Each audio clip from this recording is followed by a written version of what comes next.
Regarding po dito sa mainit na panahon, napag-uusapan na po ba o natalakay na ng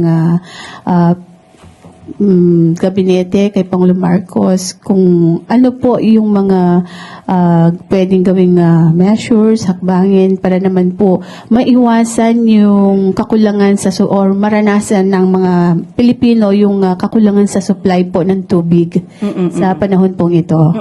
Sa ngayon po, yung pong water supply natin, the water supply remains significant despite change in the weather condition. As of now po, wala pa pong pag-deklara kung tayo po ay nasa El Nino na. So, as of now, wala po tayong dapat alalahanin at kung mayroon pa po, at tayo naman po ay sanay na sa sobrang init po at tayo naman din po ay nakakaraos, of course, hindi po ito tutulugan ng gobyerno. Kung meron po talagang pagkukulang sa water supply, agad-agad din po nakikilos po ang pamahalaan.